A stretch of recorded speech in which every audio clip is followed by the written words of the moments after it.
Buenas tardes, mi nombre es Stephanie Solano, soy interna universitaria de la Universidad Autónoma de Centroamérica y en este momento me encuentro cursando mi bloque de pediatría en el Hospital Clínica Bíblica. Hoy les voy a hablar sobre invaginación intestinal e hipertrofia del píloro. Este es el cronograma. Con respecto a lo que es invaginación intestinal, vamos a ver la introducción, epidemiología, causas, clasificaciones, manifestaciones clínicas, diagnóstico, manejo, complicaciones, pronóstico y el seguimiento. Y con respecto a lo que es hipertrofia del píloro, vamos a ver la introducción, la etiología, la epidemiología, patogénesis, manifestaciones clínicas, diagnóstico diferencial, manejo, complicaciones y por último recomendaciones. Entonces, como introducción, la invaginación intestinal se va a definir como la introducción de un asa del intestino dentro de sí mismo.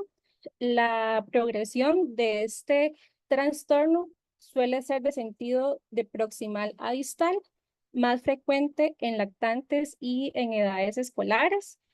La mayoría de invaginaciones son ileocólicas y la invaginación intestinal es la causa más frecuente de obstrucción intestinal y la segunda de abdomen agudo en lo que es la población pediátrica.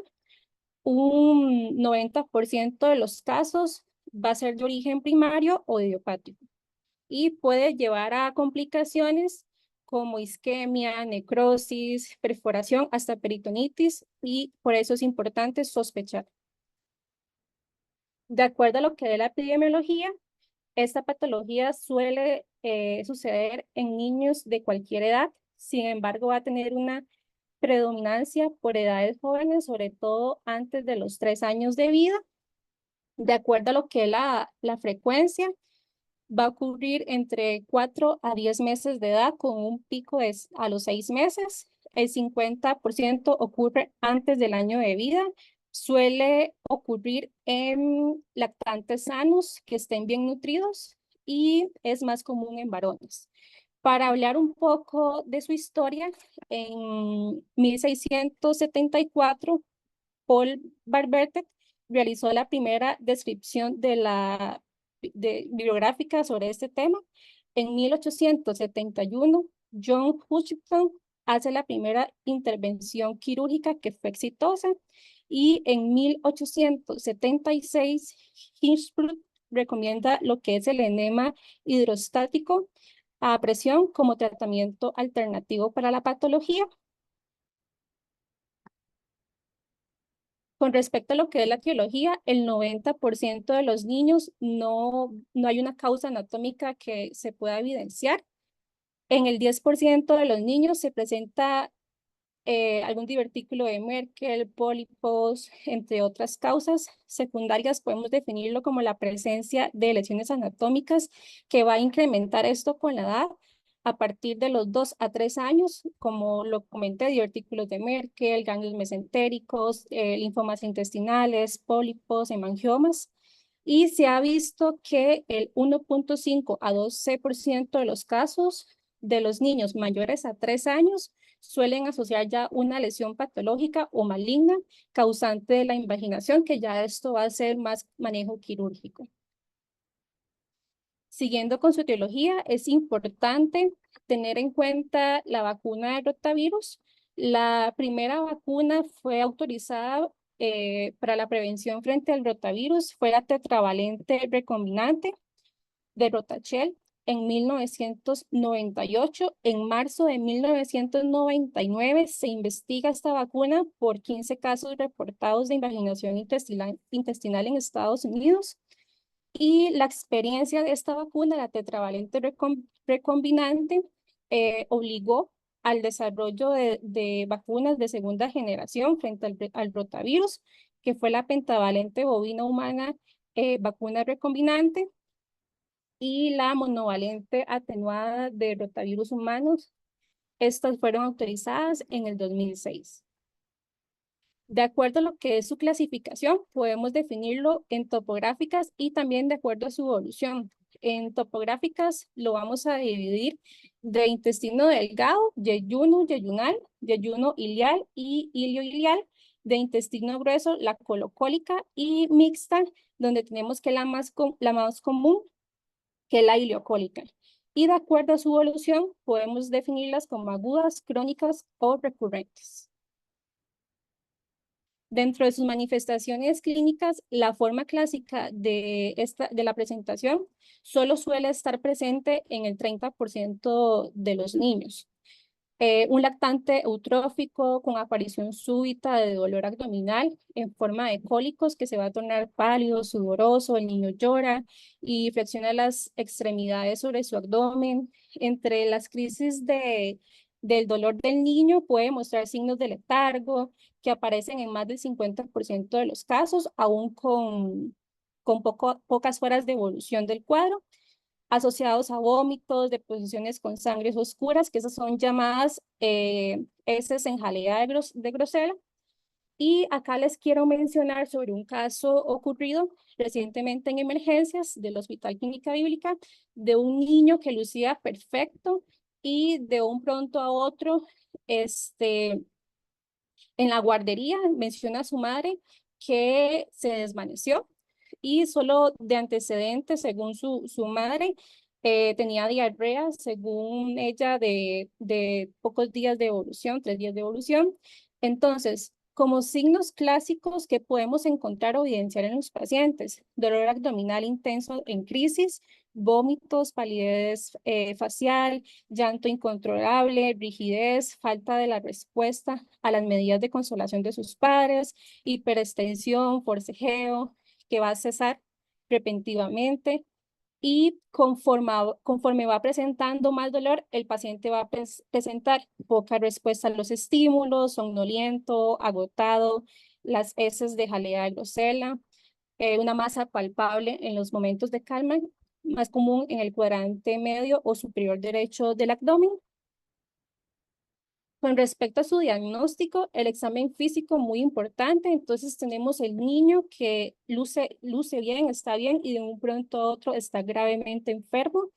La exploración, debemos de tomar en cuenta, bueno, la inspección, que el abdomen va a estar distendido, el niño gravemente enfermo en lo que es físicamente, y conforme va pasando el tiempo, va a estar más enfermo. En la auscultación podemos evidenciar ruidos hidroaéreos aumentados, más que todo en los periodos de dolor. En la palpación, en la fosa ilíaca derecha, vamos a encontrar el signo de Deins, seguida de una masa palpable en forma de embutido, según lo reportan en los artículos. Va a estar presente en el 85% de los pacientes. Al tacto rectal podemos tener una muestra de sangrado o de alguna masa palpable. El prolapso también puede afectar el recto. Y en pacientes con cuadros más prolongados podemos evidenciar lo que es la presencia de sepsis, signos de peritonitis. También es importante tomar en cuenta el estado de hidratación del niño. Recordemos que van a estar con diarreas, vómitos, entonces es muy importante también tomarlo en cuenta. Con respecto a lo que son los exámenes complementarios, un hemograma completo, grupo y RH, el leucograma puede estar normal o con leucocitosis variable, con predominio de neutrófilos. Puede haber hiponatremia, hipocalemia, que ya esto va a sugerir una necrosis intestinal, o hipocalcemia.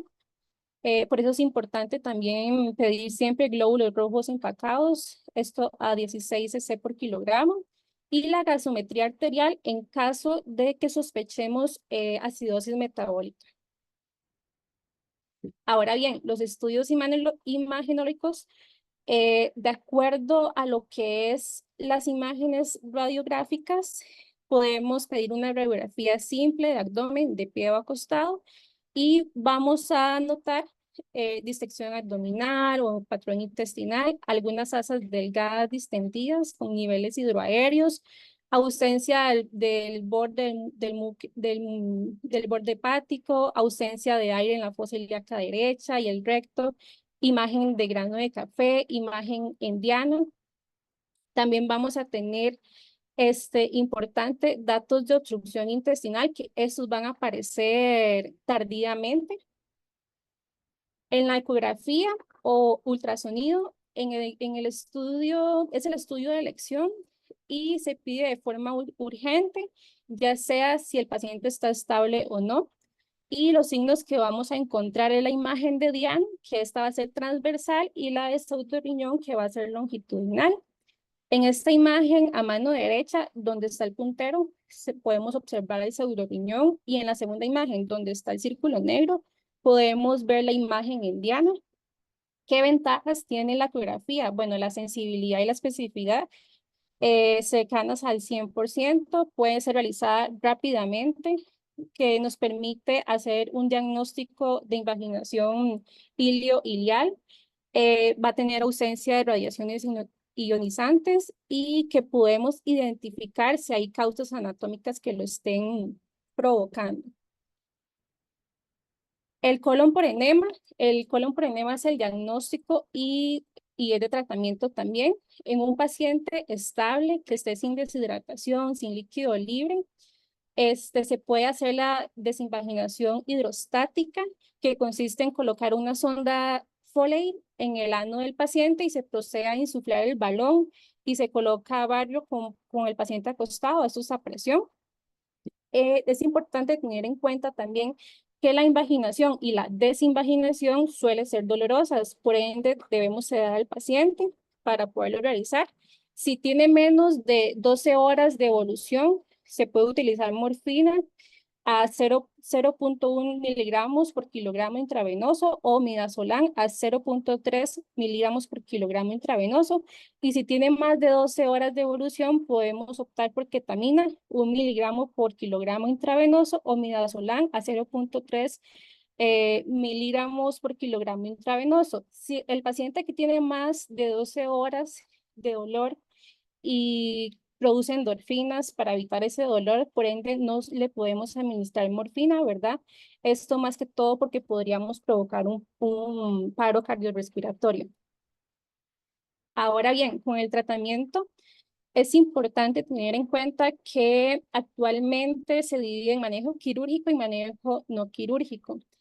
La invaginación ileocólica es la causa más común, como lo comenté anteriormente, y por eso es importante tener en cuenta que podemos optar por un manejo no quirúrgico si así el paciente lo requiere. Dentro del manejo no quirúrgico, el 85 al 90% de los casos se pueden solucionar y este va a consistir en colocar un medio de contraste en el recto, sea aire, sea solución salina, sea bario, para poder reducir la invaginación al aumentar la presión intraluminal, como ya lo hemos visto anteriormente. Se utiliza fluoroscopía o ultrasonografía para poder guiar el contraste y poder hacer la reducción. También investigué un poco sobre el uso del tratamiento ayudante farmacológico, pero esto es un poco controversial. Lo que según describen es el manejo con glucagón y ciertos antibióticos. Bueno, el glucagón reduce el tono muscular del colon y provee analgesia, pero en un estudio reciente sugiere que este medicamento no aumenta la tasa de reducción en el manejo no quirúrgico de los pacientes con invaginación intestinal. Y de acuerdo a lo que es el uso de antibióticos, también es controversial, ya que se ha reportado un riesgo aumentado de invaginación intestinal posterior al uso de estos medicamentos. Con respecto a lo que es los criterios de inclusión, tenemos niños con invaginación intestinal confirmada por ultrasonido, la edad de 3 meses a 2 años, el tiempo de evolución de los síntomas que sea menos de 24 a 36 horas, si se trata de una invaginación recurrente, hasta 3 recurrencias, y de acuerdo a los criterios de exclusión del manejo no quirúrgico, tenemos los signos de shock o peritonitis en el examen inicial y los signos radiológicos o perforación o alguna oclusión mecánica. Ya con esto podemos manejarlo quirúrgicamente. Los criterios para establecer la reducción completa, entonces tendríamos los clínicos como la desaparición de cólicos, vómitos o tumoraciones, la expulsión de material fecal por el recto y ecográficos, la desaparición de la imagen de invaginación, el reflujo de líquido a través de la válvula ileocecal donde podamos visualizar el hilio lleno de líquido. Ahora bien, el tratamiento quirúrgico, el manejo quirúrgico se requiere siempre que haya datos de necrosis o perforación intestinal, peritonitis, shock, o cuando el manejo no quirúrgico fracase. Actualmente existen indicaciones absolutas para lo que es el tratamiento quirúrgico. Tenemos la peritonitis o la evidencia de necrosis intestinal, la ineficacia de la reducción no quirúrgica a través de realizar repetitivos enemas, también una fuerte sospecha de que la invaginación es causada por alguna lesión patológica y para un abdomen agudo en el que el diagnóstico prequirúrgico no es claro y se debe realizar una laparoscopía para revelar la invaginación. Y también se han reportado como indicaciones el tiempo de evolución de síntomas si tienen más de 36 horas, si se ha producido alguna perforación durante la producción y si hay presencia de signos radiológicos de oclusión mecánica o de perforación. Y bueno, actualmente se ha demostrado que la laparoscopía puede ser la opción quirúrgica más segura con hospitalización menor o igual en comparación a lo que es la laparotomía abierta. Dentro de sus complicaciones de la enfermedad no tratada podemos tener necrosis intestinal, perforación, peritonitis o fallo múltiple de órganos. Y de la reducción imagenológica tenemos la recurrencia, la perforación, la reducción del intestino isquémico o la reducción de una causa anatómica. Con respecto a lo que es el pronóstico, actualmente el porcentaje de recurrencia para la invaginación intestinal es de aproximadamente un 10%, con 0 a 0.6 en las primeras 24 horas tras realizar un manejo conservador, comparado con 0.4% tras una reducción quirúrgica. Esta enfermedad va a tener un buen pronóstico siempre y cuando podamos realizar un diagnóstico adecuado, oportuno, y también que podamos tratarlo adecuadamente. Con respecto a lo que es el seguimiento, los pacientes a los que se desinvaginan, el proceso por métodos no quirúrgicos se ingresa a sala de cirugías y se debe observar. A las 24 horas se debe realizar una ecografía y si es negativa podemos considerar el egreso del paciente y si aparecen signos de invaginación se trata de una recurrencia o de una reducción incompleta, lo que obliga a repetir el procedimiento. Ahora vamos a ver lo que es la hipertrofia del píloro o estenosis del píloro. La estenosis del píloro es una patología frecuente en neonatos de 2 y 8 semanas aproximadamente de edad. Se presenta más en niños varones y primogénitos. Tiene una incidencia de 1.5 a 5 casos por cada 1000 nacidos, recién nacidos. Es más común en raza blanca y raramente se presenta en África, India o China. Es importante tener en cuenta que se transmite más por la línea femenina, entre el 19% en hijos y el 7% de hijas de madres que tuvieron hipertrofia del píloro. Y según lo reportado en lo que es la línea paterna, el 5% de hijos y el 2.5% de hijas de padres que también tuvieron hipertrofia del píloro. Esta se va a caracterizar por un estrechamiento del canal pilórico, que esto va a generar una hipertrofia de los músculos que forman el píloro y representa la causa quirúrgica más frecuente asociada a vómitos no vilosos en lo que es la infancia. Su etiología no es clara, sin embargo, es de origen multifactorial, que ya lo vamos a ver más adelante. Como manifestaciones clínicas, es importante los vómitos postprandiales, la presencia de alguna masa en forma de oliva que podamos palpar a la hora de hacer la exploración física y también la alcalosis metabólica. Entonces, con respecto a lo que es la etiología, es desconocida principalmente, pero se han visto asociados factores de riesgo. Entre las teorías que se podrían explicar más a al desarrollo de esta enfermedad, la más frecuente es que hay irritación de la mucosa gástrica por estrés emocional, por eso está relacionado a lo que son los hijos de madres, digamos, primogénitos, ¿verdad? Porque la mamá tiene niveles altos de estrés y esto va a hacer altas concentraciones de gastrina, produciendo que el esfínter pilórico se contraiga y se hipertrofie. Y también ha estado relacionado con lo que son los grupos sanguíneos o IB, tienen más predisposición a padecerlo. Y dentro de los factores de riesgo podemos mencionar los antecedentes familiares, el género masculino, la edad materna joven, los primogénitos, el patrón de alimentación y otras anomalías ya de causas cromosómicas, como es el síndrome de Turner o la trisomía 18, que es el síndrome de Edwards. También podemos mencionar lo que es pacientes con tratamiento con eritromicina, que son más susceptibles a desarrollarla. Por ejemplo, en pacientes que tengan tosferina, que se les dé eritromicina. Además, se ha observado en relación a la exposición prenatal con hidantoína, pesticidas agrícolas o la administración de fórmulas lácteas hiperosmolares y la hipertrofia secundaria a alguna obstrucción mecánica de vaciamiento gástrico, como por ejemplo las que son causadas por sondas transpilóricas.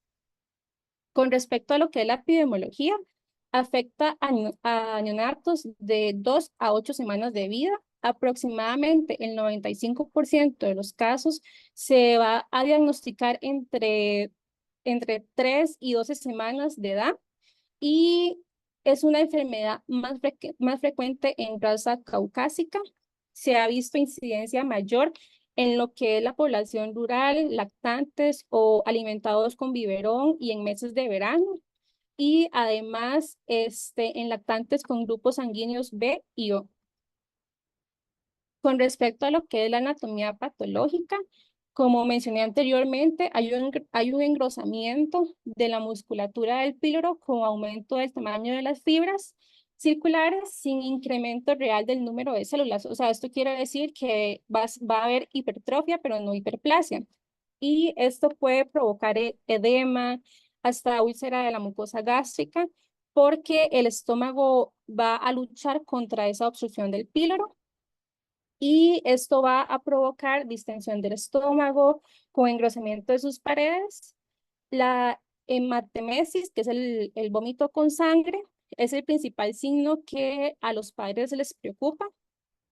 Con respecto a su clínica, es importante tener en cuenta dos triadas. La primera triada que nos orienta es a sospechar, donde el niño tenga de 2 a 4 semanas, que es lo más frecuente, masculinos y primogénitos. En estos pacientes, son esos pacientes que van a nacer bien, que toleran bien la alimentación y entre la semana 2 a 4 comienzan a hacer vómitos en proyectil. Y en la segunda triada tenemos referente a lo que es el examen físico, donde vamos a ver lo que son los vómitos en proyectil no biliosos. Recordar que son no biliosos porque es píloro. Si fuera bilioso, ya podemos pensar en una atresia intestinal. Y también importante la peristalsis de lucha visible, cuando más que todo se alimenta al niño. Y la oliva pilórica palpable, se siente en el punto de Murphy como una aceituna y esto va a corresponder al píloro engrosado. Siguiendo con su clínica, también podemos encontrar desnutrición progresiva, irritabilidad. En casos de mayor tiempo de evolución, podemos tener los signos de Kussmaul, la irritación gástrica visible, que es el signo de Bury-Bert, lo que es la deshidratación, porque el paciente va a vomitar mucho, se va a deshidratar y puede haber pérdida de peso. Entonces, ¿qué pasa si el niño vomita demasiado ácido clorhídrico? Entonces se va a perder lo que es cloro y los hidrogeniones. Entonces es importante también realizar gases arteriales, electrolitos y podemos encontrar trastornos ácido-bases como alcalosis metabólica. y trastornos electrolitos como de hipocloremia. Y también podemos observar en el 2% ictericia. Con respecto a su diagnóstico, tenemos la radiografía simple de abdomen, donde vamos a ver un estómago distendido, donde vamos a observar poco aire en el resto del abdomen y vamos a tener poca visualización de intestinos. Con respecto a lo que es la serie gastroduodenal, podemos encontrar un conducto pilórico alargado, un estómago distendido, el signo de la cuerda o de la línea de tren, signo de la copa invertida, y no vamos a visualizar lo que es el duodeno. Con respecto a lo que es el ultrasonido, lo normal sería encontrar un diámetro antero-posterior mayor a 14 milímetros. La longitud del canal pilórico, lo normal es mayor a 16 milímetros. La longitud transversal de serosa a serosa es superior a 9 milímetros. El grosor de la musculatura va a ser mayor a 3 milímetros. El volumen pilórico va a ser mayor a 1,4 milímetros. Y dentro de sus laboratorios, como lo mencioné anteriormente, hemograma, electrolitos, gases arteriales. Con respecto a lo que es el diagnóstico diferencial, la alimentación inadecuada o la sobrealimentación, recordemos que esto es común en niños primogénitos, entonces prácticamente la madre no sabe amamantar y tampoco el niño sabe comer, entonces es importante sospechar el piloroespasmo, que esta va a ser producida por estrés, y en este caso la serie gastroduodenal, perdón, en el píloro se va a observar y el ultrasonido va a ser normal. En respecto a lo que es el reflujo gastroesofágico, que se puede asociar más que todo como a sobrealimentación, y en este caso no va a haber incomodidad. Y lo que es la hipertensión endocraniana, como sangrado cerebral, como hidrocefalia, tensión, meningitis. Con respecto a lo que es su tratamiento, es quirúrgico, sin embargo, se deben de corregir los trastornos ácido-base y los electrolitos antes de ser trasladado a una sala de operaciones. Entonces vamos a internar al paciente, nada de vía oral para que éste deje de vomitar. Se le puede colocar solución 2 a requerimientos normales si no está deshidratado. Y en pacientes donde están deshidratados, entonces considerar lo que es el suero fisiológico. También podemos optar por una sonda nasogástrica o urogástrica abierta a drenaje libre. Esta sonda es más que todo si no se pone en pacientes que no estén vomitando. Después el control gasométrico y electrolitos, importante, no podemos trasladar a ningún niño si no están corregidos anteriormente. Y con respecto a lo que es ya la cirugía, el método quirúrgico recomendado es la piloromiectomía de Fred. Eh, Esta cirugía se puede realizar por vía laparoscópica o cirugía abierta. Sin embargo, se ha demostrado que por vía laparoscópica, con respecto a lo que es el tiempo operatorio, es más rápido, tiene mejor necesidad de analgesia y hay más facilidad de el desarrollo de la alimentación oral posquirúrgico. Los vómitos postoperatorios ocurren en la mitad de los lactantes operados y se cree que es secundario al edema del píloro en el sitio de incisión. Con respecto a lo que son las complicaciones, la tasa es baja, se han descrito 3, que serían la pilorotomía incompleta en el 0,5 al 5% de las intervenciones, las perforaciones mucosas y complicaciones de la pared como abscesos o eventraciones. Y como recomendaciones con respecto a lo que es la invaginación intestinal, es importante siempre sospechar a tiempo pacientes que lleguen con mucho dolor abdominal. El manejo, la mayoría de los casos va a ser de manera no invasiva, evitando lo que es el procedimiento quirúrgico. Y en la estenosis pilórica, Es importante tener en cuenta los factores de riesgo, sospechar en niños, varones, primogénitos que tengan entre 2 a 4 semanas, que es lo más frecuente, con antecedentes familiares, con uso de medicamentos como lo vimos, con macrólidos como la eritromicina, grupos sanguíneos O y B. Es importante siempre tenerlo en cuenta y recordar nada más que no podemos llevar a ningún niño a sala si no se ha corregido antes los trastornos ácido-base y los electrolitos. Esta sería mi bibliografía y muchas gracias por su atención.